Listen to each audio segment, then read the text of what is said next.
Okay, so now let's configure the financial news signal. So the financial news signal, it's pretty self-explanatory. If there's financial news via scoops, it will then execute the workflow. So to get started, click Try It Now. And now you can configure it here. So if there's a divestiture, if there's an earnings report, if there's funding, if there's an IPO, if there's merger and acquisition, you'll get notified. In this case, I want all of them. If I didn't want all of them, I could simply deselect what I don't want. Now for the selected departments, I want it for all departments. And we're going to configure now the ZoomInfo company filters. Now it's important to note, in order to set this up correctly, you need to treat this like an advanced search. So to do that, we're going to select industry. I want them to be in the software and telecommunications industry with a head count of 1,000 to 5,000. Financials, I'm not going to configure this because it's not relevant in this example, but if I were to, simply select it like I would in an advanced search. Same for company attributes and type and model. I want them to be based in the United States. And in this case, technologies isn't relevant either, but if it was, I'd simply select what I want them to use. So now I click apply.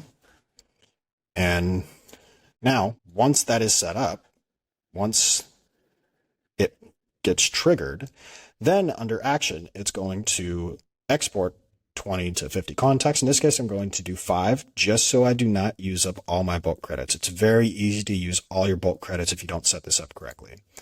And then I'm going to apply the relevant filters. If I had a buying committee, I'd simply select my buying committee. If you want to target someone specific, let's do C-level, and we'll do an operations and executive. And for location, we want them to be in the US. And since it's using bulk credits, we want it to be the highest quality contact information possible. So mobile phone, direct phone number, and business email, not any. So it means they have to have any. I'm going to select all. So they have to have all of this information. And I want the accuracy score to be 95. Now we click apply. And once that is found, then we're going to export it to HubSpot.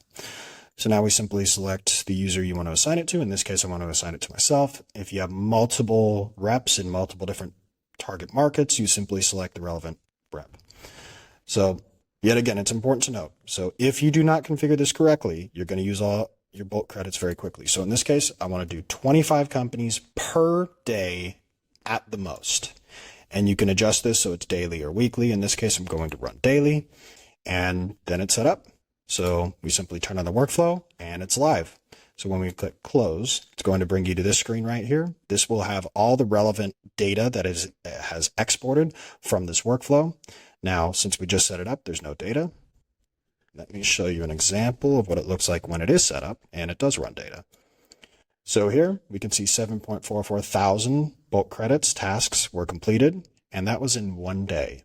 That is because I purposely did not set it up right just to show you what will happen. So in this case, 7.44 thousand bulk credits in 1 day were used. So you have to be very careful when you're setting this up so you don't use up all your bulk credits. So from here, let's edit the workflow we just created. So financial news, we simply click edit workflow, and then we can simply delete this right here. And if you didn't set up the execution frequency, you can adjust it here. I don't need to change it in this case, so I'm just going to leave it, and then I'm going to turn it back on. And then it's all set up.